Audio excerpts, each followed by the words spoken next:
Today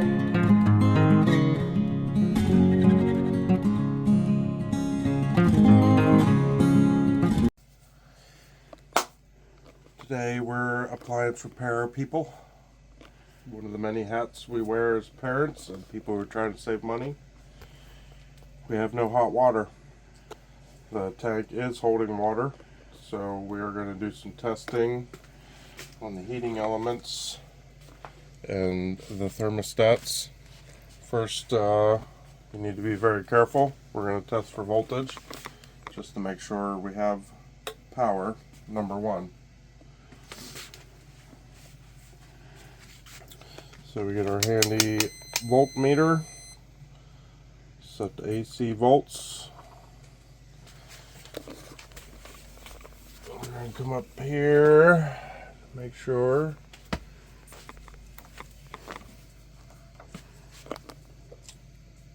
And get a shot of the meter.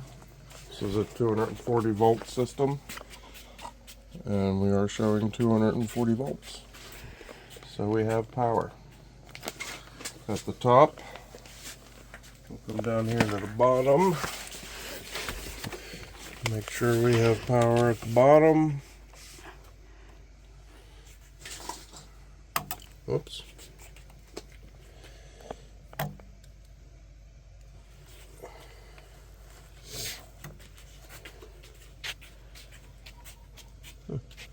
Only 6. There we go. 120. 120. So we are good with voltage. Before you proceed any further, we're going to turn power off so nobody gets hurt. Because now we have to unhook some wires and do some continuity tests. I'm going to go to the breaker and turn it off.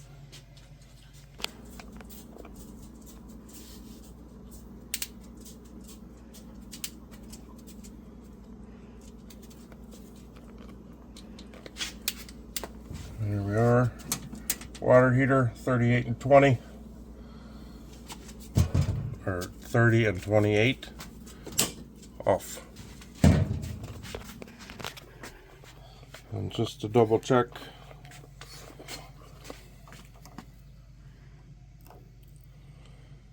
we have very little voltage, barely any, so it is off. Now to do resistance readings, you need to isolate components.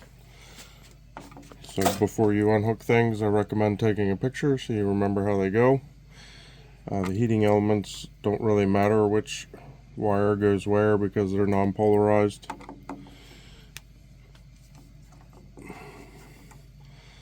So we'll just loosen that, pull that wire out. Do you know where it goes? Yes, I do. Okay.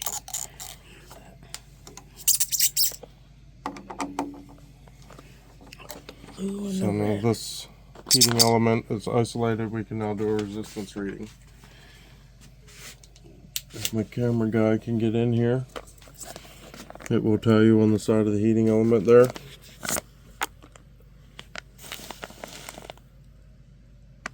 The wattage and the voltage. If you do Ohm's law, which is volts squared divided by watts, it'll give you your resistance reading. 240 times 240, I believe, is 57,600. Divided by 4,500 is 12.6 ohms. So you get your multimeter in ohms. You double check to make sure it works, touching the leads together. And you just go screw to screw, and this should be 12.6 ohms.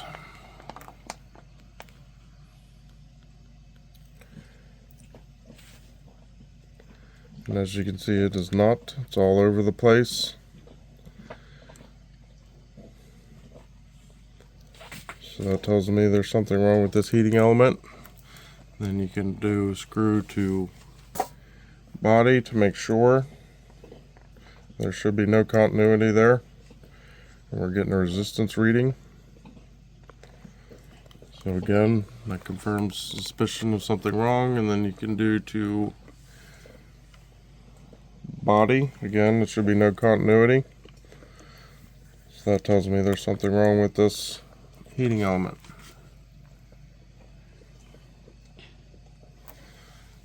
And while we're doing heating elements, we'll come down here and check the bottom one.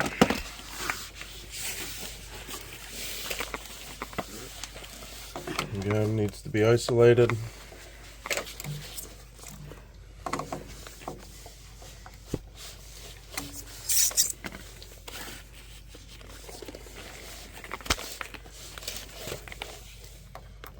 Screw to screw.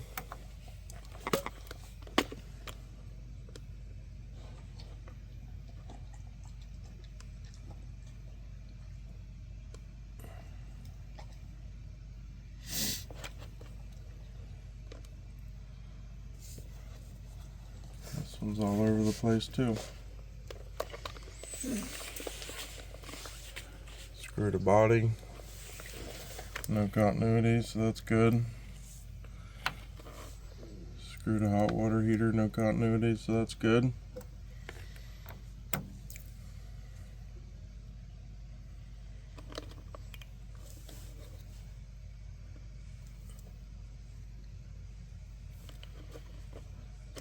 That's a pressure tank.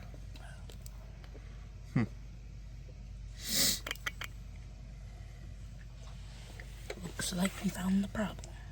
Or one of them. So we're going to test these thermostats while we're here.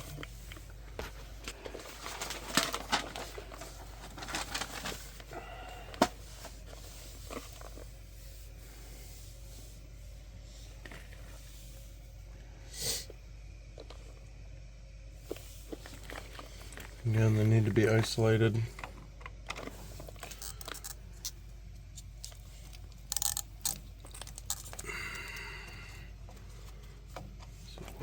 That.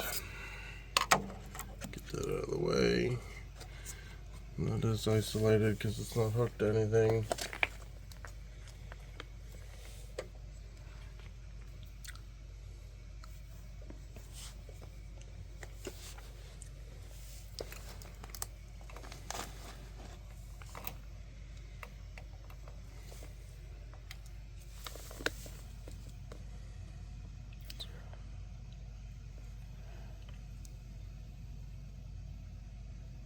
So we know this water inside this tank is not up to temperature. So when you're doing a test like this, the common lead to the power lead, it should be 0 ohms because we know it's below water temperature.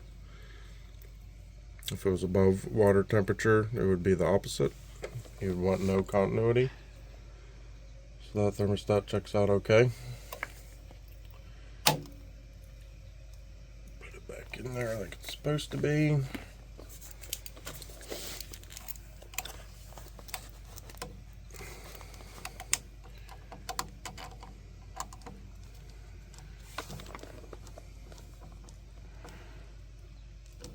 When you're hooking wires in like this, you want your wire at the top of the screw because it pulls it into the terminal block. If you put it at the bottom and you're screwing it in clockwise, it'll push it out. When you're doing electrical connections, you want to make sure they're tight, no matter what it is. So let's test this upper thermostat in the same manner. It needs to be isolated.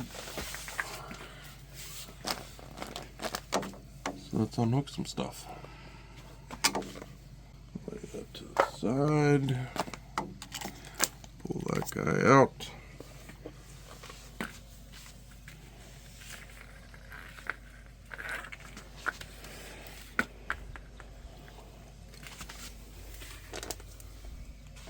So we're doing the reset side to the upper terminal. Water temperature's below, so we know that's 0 ohms. And test the other side as well.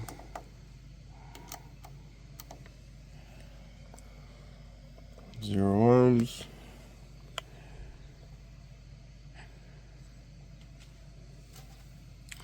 So I think our thermostats are good.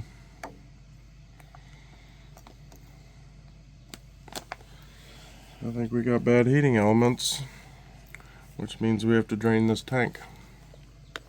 Ooh. So down here at the bottom there's a drain valve. Just hook a garden hose to it, run it outside to a sink.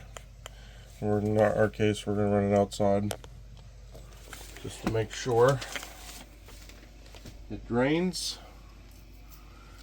So first we want to turn the supply water off to it so it doesn't keep filling while we're trying to drain it.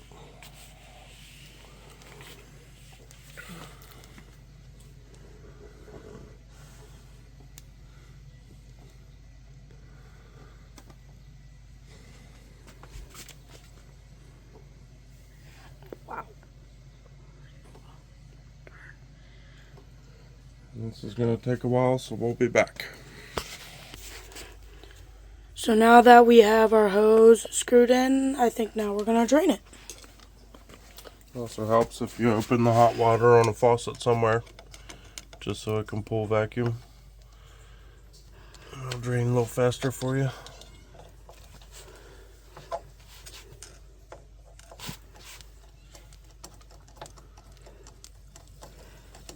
And there it goes. So now let's go. You should know if it's working if your hose is giving the water. So now we're going to head back in. There's Ozzy.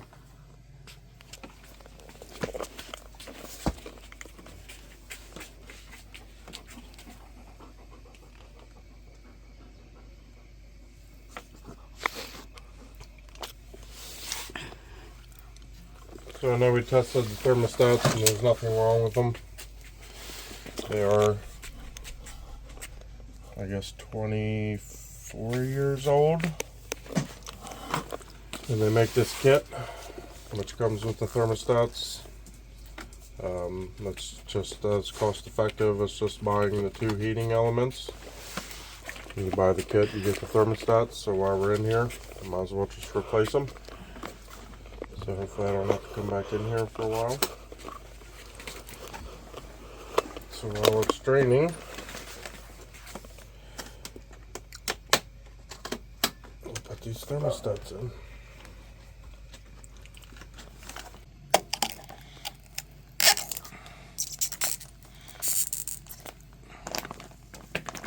This one's going to be hard to get out. I think, maybe. Maybe not. The scrape.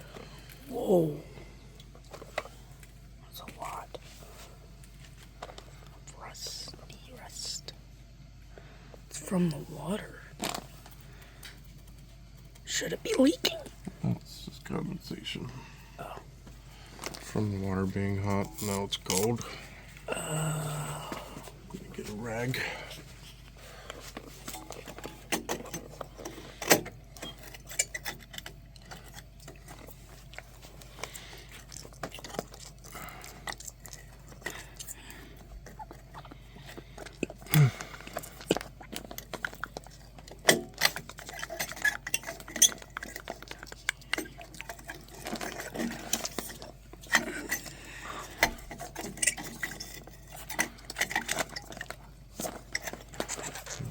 I've gotten it stuck.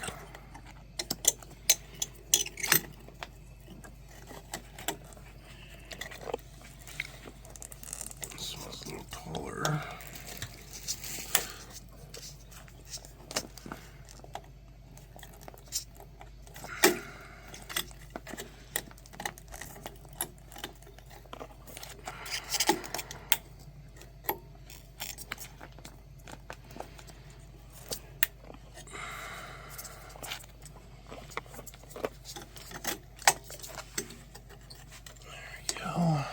Ouch. You okay? Yep.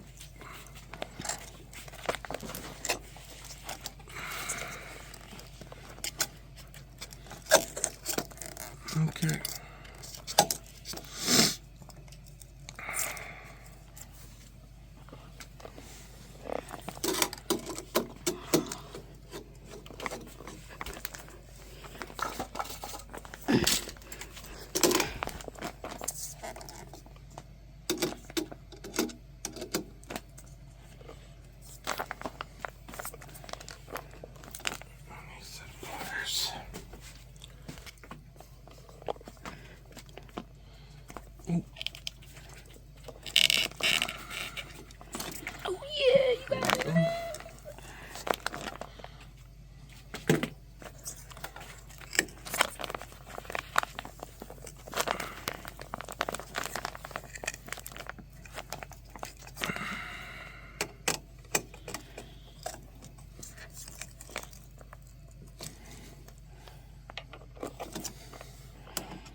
So we really didn't have much of a choice. One's on top, one's on bottom, just because we have two connections here.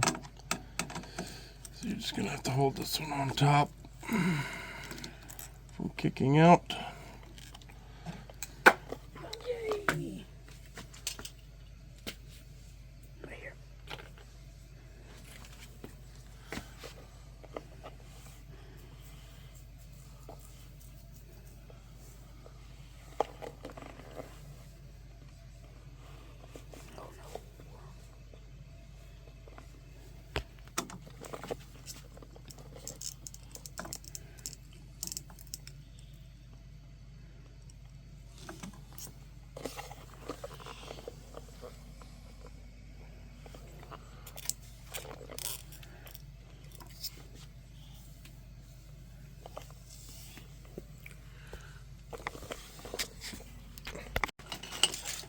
I think it's been long enough.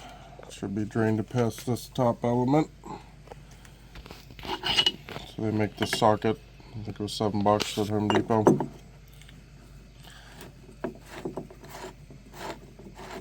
And it's just unthreads.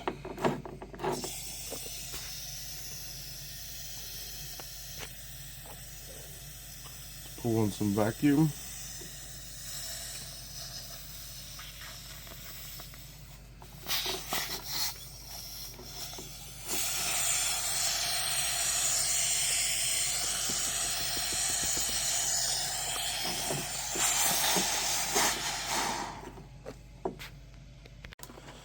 Alright, we're back.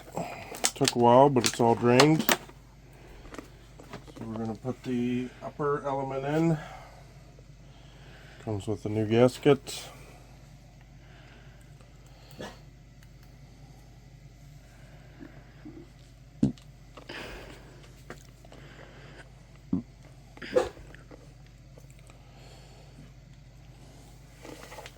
I shouldn't need it, but I am going to put some thread sealant on. The gasket should seal everything. But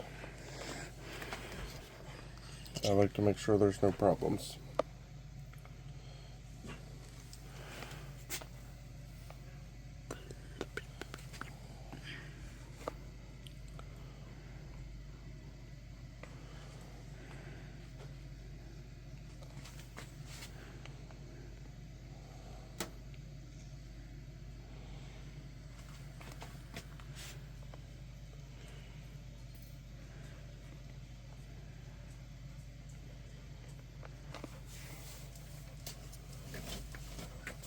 Like that.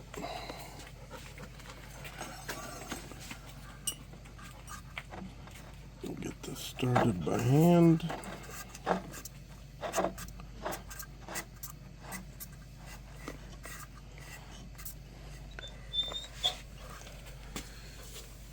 And you don't need to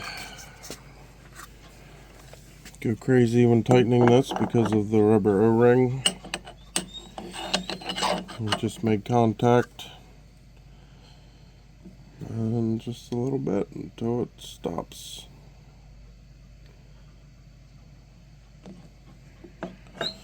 Yep.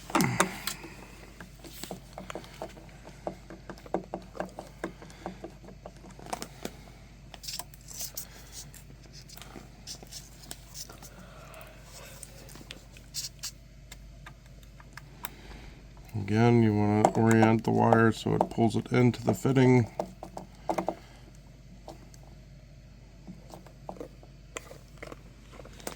Just like that.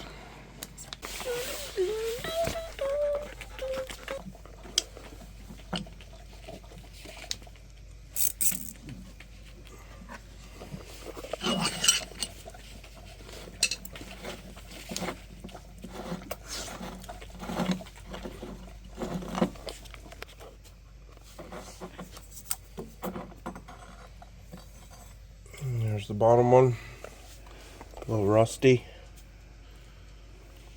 not too bad for 20 plus years old, but it was giving us some goofy readings, so we'll replace it.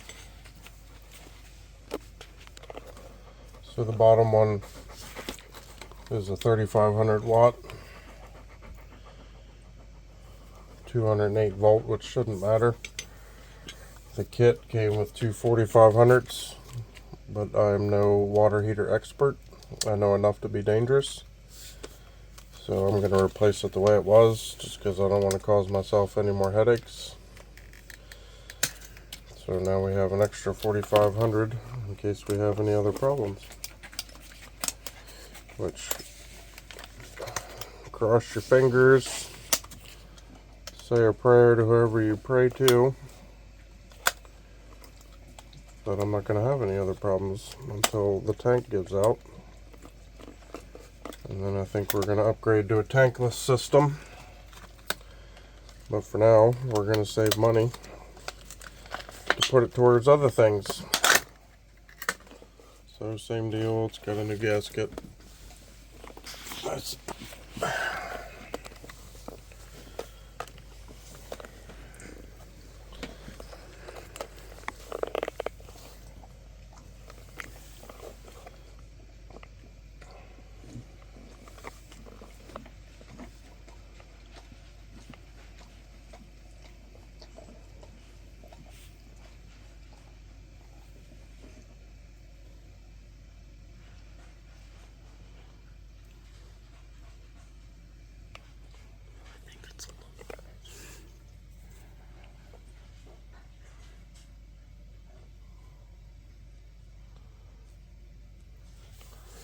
There we go.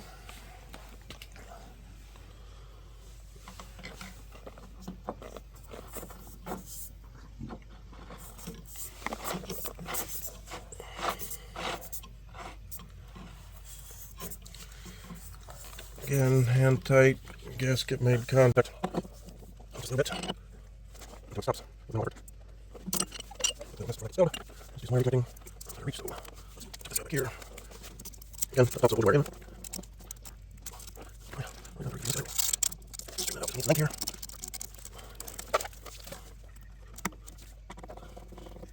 There we go.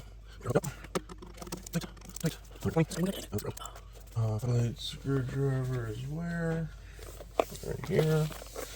We're going to close this valve because it's time to fill. And I will say this. While your tank is filling, you want to run all of your faucets until there's no more air in the system. Because if there's an air bubble inside this tank around your heating elements and you put power to them, it's going to instantly fry your new heating elements. So you want to make sure that there is no air inside this tank. Should I go turn all of them on? Let's turn the water on first. This one's open, so is the kitchen faucet. We need the bathrooms and stuff. So come back up here to our supply. And here comes the water. Whoa.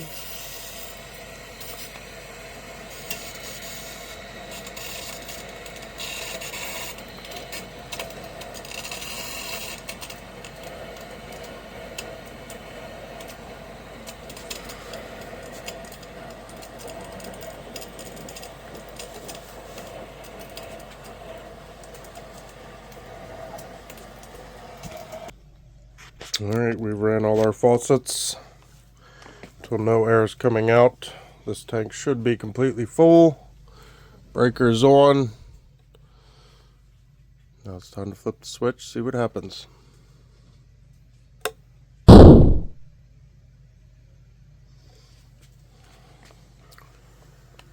Oh. I hear a heating element. I didn't explain it yet, but this top one heats first. So you get hot water quickly. Once this thermostat is satisfied, it switches power to the bottom one to heat the rest of the tank. But I just heard it kick on. No breakers have popped. I think we're on to something. We'll check back in. I don't know, we'll give it a half hour or so to heat up.